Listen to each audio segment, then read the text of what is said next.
Welcome to CUNY Online Unscripted, where we explore the future of online education at CUNY and beyond. Today's episode focuses on building community and creating a sense of belonging for students in online courses. I'm your host, Ashley Park, instructional designer here at CUNY Online, and I'm so excited to welcome Dr. Meghan Gilbert, Associate Professor of English and Media Studies at Guttman Community College. Meghan, welcome to the show. Thank you, Ashley. I'm really excited to be here. Good to have you. And just so our listeners know, Meghan and I developed English 203, and this is an undergraduate requirement at Guttman. Meghan, if you were to describe this course to one of your students, how would you describe it? So Ashley, it's the second course in CUNY's 2-semester required writing sequence. So in their first semester, students take Composition 1, which is an introduction to college writing kind of course. And then in their second semester, they take this course, English 203, Composition 2, which really builds on their writing practices, deepens their research practices, and gets them ready to do deep, engaged writing in subsequent courses. Yeah. And I'm just recalling one of our first meetings where I got to know your course a little bit better and your vision for it. And what I really loved from that meeting was your mindset of linguistic justice, which was a totally new concept for me. Can you tell me a little bit about how that plays out in your course? Yeah, linguistic justice is the idea that no one way of speaking or writing is inherently any more valuable than any other way. And so, the way that I would speak or write with a family member or at an academic conference or writing a poem or, depends on audience, depends on context, it depends on so many things. And so I think a lot of times in college classes, unfortunately, we really prioritize this raced, classed, gendered mode of academic discourse. And that is a valuable register, but it is one valuable register. And I think that students really should be welcomed and encouraged and celebrated in all of their literacies and all of their registers. And so what I really wanted to do in this course was allow for students to have sort of rhetorical agency and make choices and certainly practice academic writing, but alongside all kinds of other forms of communication of the written word, right? They did creative writing, they did, deeply analytical literature reviews and annotated bibliographies, they did autoethnography, they did visual image analysis and all kinds of different writing. And then they put it all together to do a really highly researched, but also very personal academic work. And they get to make choices. What can you say in a poem that's written in vernacular that you can't say in an academic text? What can you say in the academic text that is more difficult to say in that poem? And so they're really thinking about audience. They're thinking about who they are and which pieces or parts of themselves they're bringing to each section. And so it really becomes about student agency and students as owning their voice and making decisions about how and when to use which registers.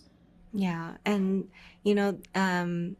and that's what adult learners need. They need agency, especially in a course that is required, right? So how do you sell students on a course that's totally required, especially like an introductory English course? I remember that being one of the hardest courses that I took in college.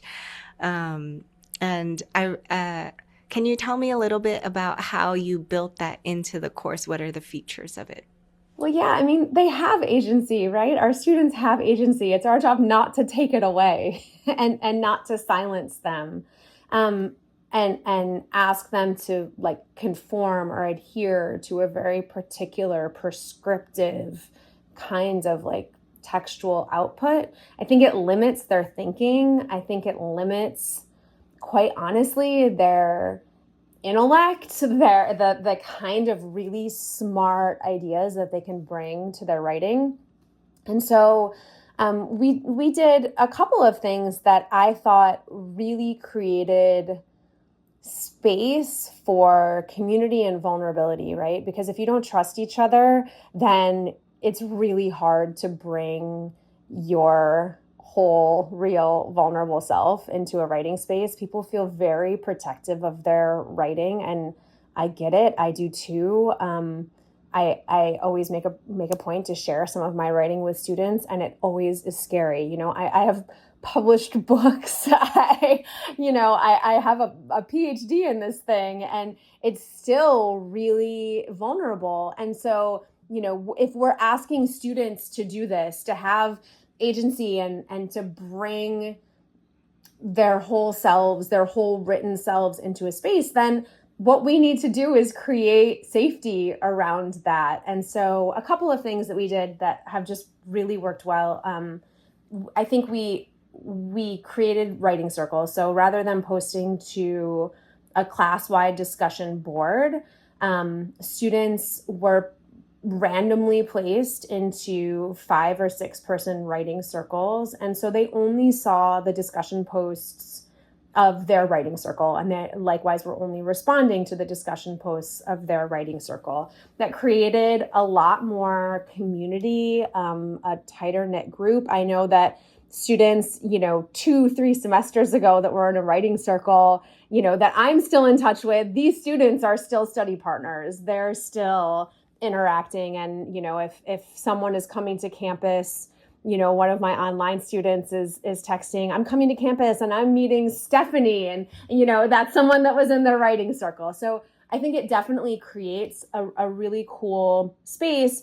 And then a thing that we did there is we really scaffolded and modeled how to provide feedback, how to ask good questions, how to suggest other ideas or sources in a way that was constructive and celebratory and, critical where it's needed, but not critical for the point of criticality, right? Critical to better the person's thinking and writing.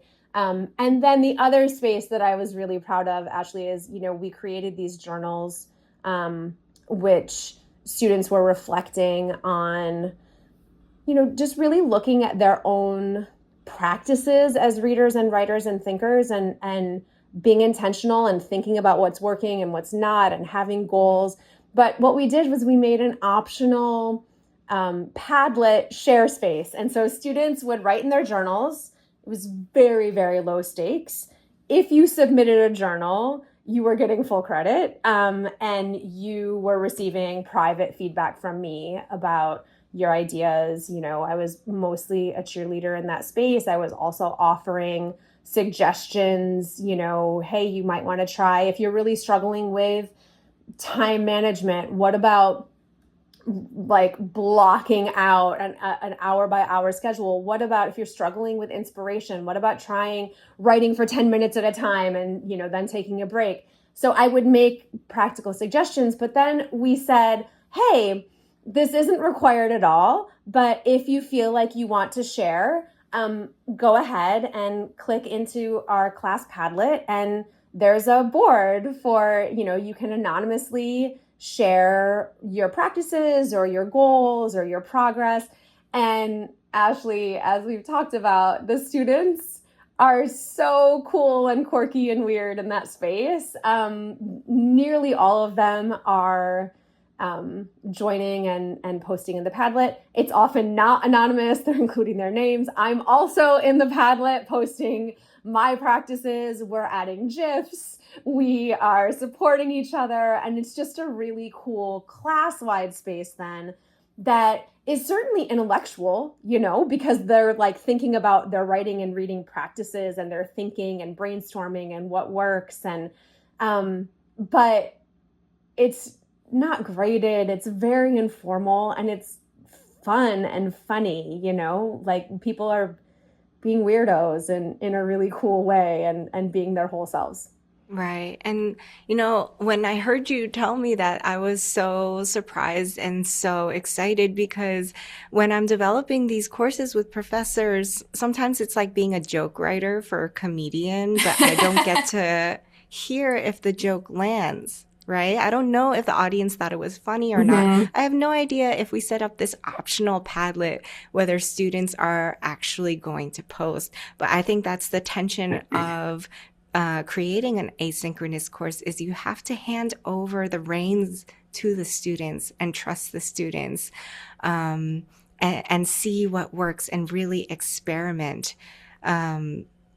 And I think that's what's really beautiful about your course and about your mindset is that you trust your students to do this, and then they have rewarded you and come to you in all these ways.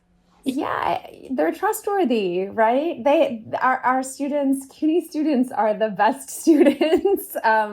They're engaged and they balance a million things and they're cool and they're doing wild things out in the world. And then if we invite them to bring all of that into, our course, it's just a better experience for everyone. This semester, I have a student in class that like during our mini fall semester that has a side hustle as a baker. And so she shared her Instagram with the class. And can I tell you, I am 100% following this Instagram account and seeing all of her beautiful creations. And, like our students are so, I don't know, rich and dynamic. And so that only deepens their intellectual practice and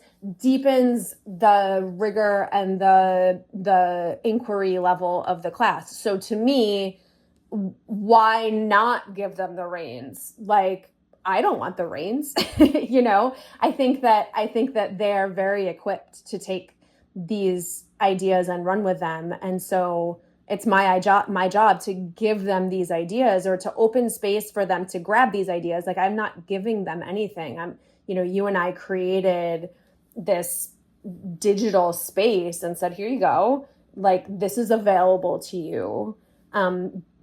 What would you like to do with it? And of course there are deadlines and there are prompts and rubrics and all of those things. But within that, there's a lot of agency and a lot of choice. And I think students really thrive when you honor that in them, that capacity in them. Yeah. And I think there's also a lot of your instructor presence in the course as well. You're the first Mhm. one in the Padlet to kick Yeah. things off. And while you're not in My the cat writing emojis are circles, all over that Padlet. exactly. And while you're not in the writing circles, you're closely monitoring them, Mhm. and you're building upon the feedback they're giving each other, right? In your feedback to each individual student, which I think is really powerful because you're saying by doing that, your feedback is also good. Your writing is good, but your feedback is also good. Yeah. Yeah, I think, in some ways my job is very front loaded, right? We've talked about this. We took an immense amount of care and detail in creating the course, right? And between each semester, I'm thinking about tweaks or about how can I show up in an even more authentic, engaging way in this course. But once the course was built, the way the course is so tightly structured and scaffolded allows me to certainly not be hands off, but there's a lot less work. I'm not the first line responder for students, and we're not waiting just until peer review at the end of the semester when it's some canned, heartless, like, I know I have to do this, so I can't skip class, but it really means nothing. I'm going to ask 2 questions and add a comma, right? We're really asking them to practice talking to each other as intellectual peers. And so I can read what's in their writing circle. You and I felt really strongly that I did not want a visible presence in their circles. I wanted those circles to be free of me, so that they could take intellectual risks, they could talk to each other, and certainly they know that I see it. I'm giving it a grade. The grade is based on completion of the work and like quality in terms of like the depth of the ideas, not the quality of the ideas, but how much intellectual capacity and engagement did you put into it. But yeah, I'm able to read their feedback to each other. And then if a student texts me or sets up a Zoom call and says, hey, I'm wondering what you think about this, I'm able to say, well, your writing circle suggested this and this and this, and those are great suggestions. The only thing I would add is, this one other thing. And so it really lightens my load and enables me to meet students one-on-one in a really tailored way, because I can see exactly what they need from those one-on-one meetings just from reading their engagement in their writing circles. And of course their journals, right? Where they're very raw and real about their successes and their struggles. So it enables me to be really intentional and direct and like, I don't know, drill into exactly what they need rather than individually responding to 35 discussion posts every week, right? I'm able to pop in and say, hey, I loved, your writing and your thinking this week. Here are some highlights that I saw. And I loved, the feedback, the questions you were asking of each other. But I don't have to recreate the wheel for each student because they really are taking it and running with it for each other.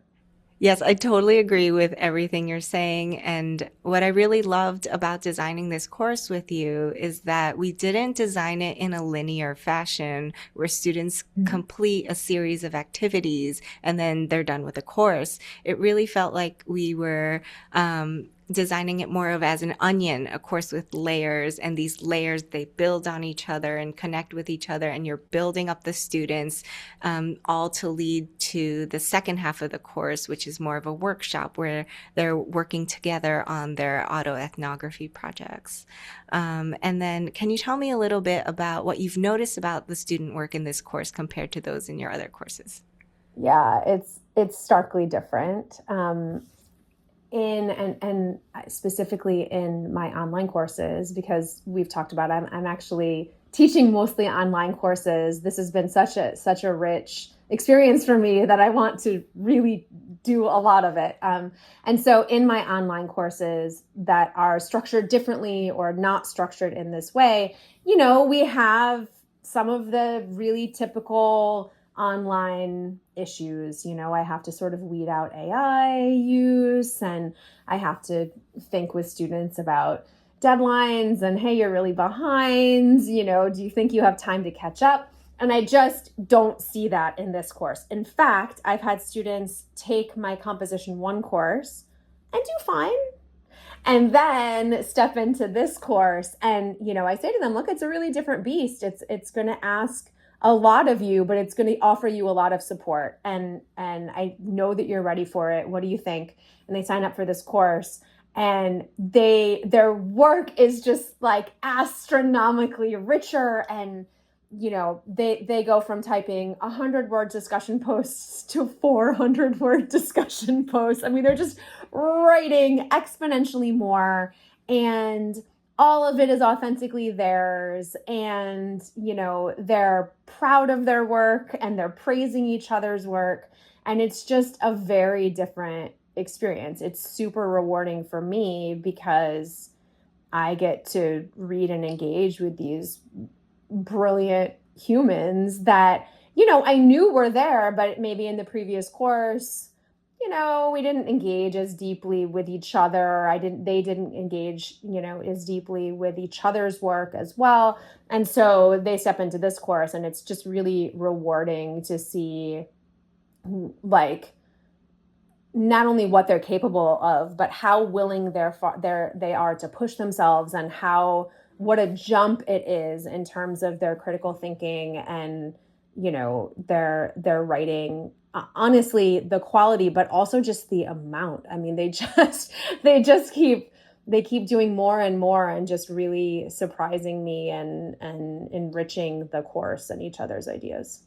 Yeah. And then what a lot of professors these days are concerned about AI and AI doing the work for them. What have you encountered? Well, in this class, it really is, as you said, sort of layered and oniony. And so I think we're certainly, I'm asking a lot of them. The stakes are high. They're engaging with complex materials and they're creating complex materials. But the kinds of questions that I'm asking them and the kinds of writing that they have the agency to do, I think feels like something they want to do, right? And so it doesn't feel draining or useless. It feels very relevant. They're writing about, I had a student write about her relationship with her uncle. And, I suppose you could use AI to write a fake story about your uncle, right? But I've had this student for multiple semesters. I know her voice. It's in her voice. She's telling me who he is as a human, right? Like AI can't capture that. And so they have this loyalty to the person that they're writing about. And so they want to really capture them. They're engaging with family photos and artifacts that have deep cultural significance for them. And so you can't fake that. You don't want to fake that. You want to honor that history and that relationship. And so they do. I find that, certainly, and I encourage AI use for some things, like let's look at, some sources. Like, why don't we ask AI to help us find some sources about grandmothers and granddaughters in Ecuadorian American, and like, let's be really specific and ask AI to help us with those sorts of sources. But the writing and the ideas and the thinking and the representation of relationship is all very much theirs, which is great. I think that they want to have the opportunity to learn how to harness AI in ways that, make their lives easier and quicker, which research is a great one, right? But the ways to do that so that it opens time and space for them to really engage with these ideas in their own authentic ways. Right. Yeah. And I think, not only do they owe it to the person in the photo to write a real story, but they also owe it to the people in their writing circles that they've developed these authentic connections with you. And what's really great is this course, almost another metaphor, feels like a sustainable energy source, right? Where you're harnessing and tapping into what's already there in the students and they're fueling each other. So it's not so much you dragging all these horses to water and trying to make them drink. I love that. That's exactly what it feels like. It's a very fulfilling, energizing course to teach. Yeah. And I'm so happy that it's all working out. Thank question. You so much, Ashley. A big part of that is you. A big part of that. I just want to end the podcast on a bright note, on a student story. Can you describe a moment where you realized your approach was making a meaningful difference for a student? Yeah, I do text with students. They have my cell phone number, and that works for me. I know that doesn't work for everyone, but I feel very reachable by text, and we can have short, impactful conversations rather than trying to schedule, a half-hour Zoom a week in the future. And so I have had, this is not just one particular student, but many students be able to say, hey, the way that you asked us to research these relationships, or I love the way we did the image analysis and it fed into, whatever. And they're actually able to articulate to me that what they appreciate about the course is exactly the thing that I baked into the course, right? And so they're able to see that and identify it, right? And point out that it's working and that they love it and appreciate it. And so that I feel like has been a really amazing experience. And then the other thing is just the human relationships that I've formed. When I first transitioned to online during COVID, I think I told you, Ashley, like I said, I don't think I translate like the energy that I bring to class, I don't think that translates to an online course. And I have to say, I have really close, deep relationships with students. I had a student text me from Guyana where she was visiting family for a wedding a couple of weeks ago. This is a student that I had 4 semesters ago. I'm working as a faculty mentor with a student who was in my Composition 2 class. She's a health and information tech kind of person. I have no business working as her mentor, but in fact, we developed this really shared exciting interest in like disability studies because she wrote about being a caregiver for a chronically ill family member. And so we're working together on how to advocate for better digital interfaces for family caregivers. There's just really cool stuff that, like intellectual relationships, but also human relationships that come from a space where everyone feels comfortable being wholly authentic and vulnerable. And I think that is, they're certainly learning writing, but I think they're also learning that their whole selves have academic and intellectual value. And that is just really important to me. Yeah. And that is so cool. And what I think you're finding is that creating community in an async course it looks different from creating community in an in-person course, right? The community, all those communications you're receiving are also asynchronous, but it doesn't mean that they're less meaningful. 100%. Relationships are less strong than if you're in in-person class. 100%. I think that it takes intention on the behalf of the instructor and course designer. But I think it's completely possible. And in fact, I think that if I'm talking to my colleagues who are teaching physical in-person classes, I am finding that I have a closer relationship with my students often, and they have a closer relationship with each other than sometimes what's happening in in-person classes, which is a really surprising finding, but I think makes a lot of sense given what we built and what we baked into those courses. Yeah. If you ever need to make another course, please hit me up. I could talk all day about this, but that exactly. How long can this podcast be? I'm so glad that your class is filled with so much joy. Thank you. Yeah. Me too, Ashley. Thank you so much, Meghan, for the insights you shared today.